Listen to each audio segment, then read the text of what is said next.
In this video, I'll reveal the 3 reasons why I've switched over to the Coros Pace 3 and why, if you're a serious runner, you should too.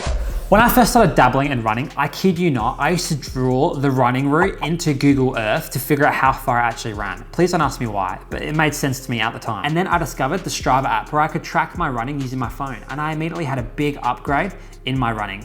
But then I realized that my running was really slow. And as I got better at running and more consistent, I eventually caved and got myself my first running watch. So I got this, the Garmin 955 for $700. Jeez. And I entered the world of expensive running watches. And I thought this 955 was the peak of running watches until I got this in the mail last week. By the way, I bought this myself, but if Coros were interested in sending me like a foot pod and maybe the arm-based heart rate monitor, I'd take the delivery and I won't say no. Here is a hardware comparison of the most popular running watches from 3 of the top running brands. And as you can see, it's pretty negligible between all of them, right? Now let's have a look at the Coros Pace 3. And once again, it's pretty comparable. But what's not comparable is the price. It's amazing for Coros to be undercutting the market by this much. But the thing is, in 2024, the specs of watches doesn't really matter anymore. Let me explain. This watch is so clearly designed to enhance the experience of runners who just want to run. And it unapologetically doesn't care about your big bulky Garmin with metal bezels and an AMOLED screen, because none of that matters when you're running. And when I first put this thing on, I was obviously impressed with the size and the weight of this thing, because it's literally 30 grams and it's tiny, look. To put this in context, here are a couple of other things that are 30 grams in weight. And the Pace 3 is so easy to use. It's clear that they've put in intentional design elements to make sure that you can get the data that you need when you're running. Like this, the scroll wheel. I love the scroll wheel. I can go through all of the data screens as fast as I want to find the data that I need. And that's an awesome addition to this watch. Speaking of data screens, the data screens actually change depending on what you're doing in your pre-planned session. Here's how. When I'm running an interval, it shows me my heart rate, my distance, and my pace. But when I finish the rep, it switches over to a different data screen that shows me my average heart rate for the last rep, my time, and how much time I've got left for recovery. This is so valuable and just makes running way easier, and it really does enhance my running experience with the watch. And the battery life is literally insane. Like, I've only charged it when I first took it out of the box once, and it's been a week and it's down to 33%. Like, I don't understand how the 955 can only last like 2 or 3 days, but the Coros can go 7 whole days without a charge. I understand that the Pace 3 saves quite a lot of battery because it's not taking my heart rate all the time, unlike the 955, which is taking my heart rate every second of the day. But once again, that's pretty smart from Coros, because I don't really care about what my heart rate's doing throughout the day. I only care about what's happening during my run. And all of the user interface stuff is awesome and it looks really great. And I really like the custom watch faces that they have on the app. By the way, here's the one that I've got at the moment. It looks pretty cool, right? By the way, if you wanna know how to get your Parkrun barcode onto your Coros watch, here's how. Step 1, log into Parkrun and get a screenshot of your barcode. Then go into the Coros app and go to watch faces, and then you can get custom watch faces, and you can set the barcode as the background.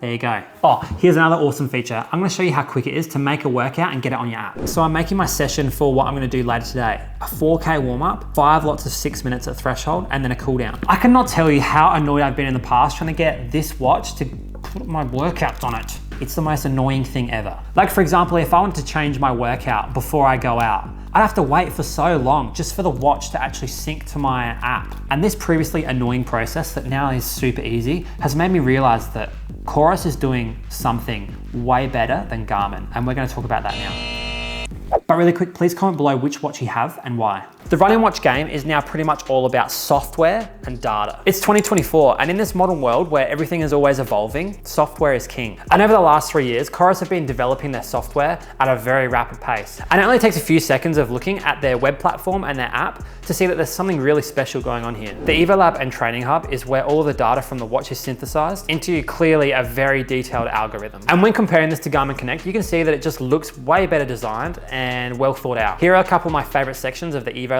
and training dashboard. Training status. This graph is like a nice summary of many different data points to give me a pretty good understanding of where my base fitness is at, how much intensity that I'm doing in my training each week, and the amount of load that I'm putting into my body on a day-to-day basis. And on the Garmin Connect app, something like this is just so much harder to decipher and understand. They do have graphs that show you like how much load that you're doing in like anaerobic level or aerobic, but anyone who's actually tried to use that to modify their training knows that it's just a complete waste of time, because Garmin's always telling you that you're either doing too much anaerobic work or not enough low aerobic work, and you can't even keep it balanced. And it's annoying me. It's really funny because when I was training for my half marathon in December, the 5 days leading up to the half marathon, it said that I was peaking.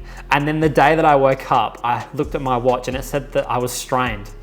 Like, how can I be strained when I've literally tapered for like 2 weeks? Leave a like if Garmin's done something dumb like this to you. So here's another thing in the Evo Lab, the zone distribution graphs at the bottom if you scroll down. These sets of graphs show you your pace, your heart rate, and your threshold ranges throughout like a 4-week block. So it gives you a really good understanding of how balanced your training is, which I find really, really valuable in modifying my training as I need to. And then the calendar feature kind of summarizes all of this data and puts it into like a weekly block so that you can see what's going on this week. Another cool feature is you can actually label like goals for each week. So for example, I've put my goal this week as a base week. So I can use all of this data to modify my training to make sure that I'm not overdoing it or overcooking my own body. And if you're a coach, you can also coach all of your athletes on this interface in a very cohesive system.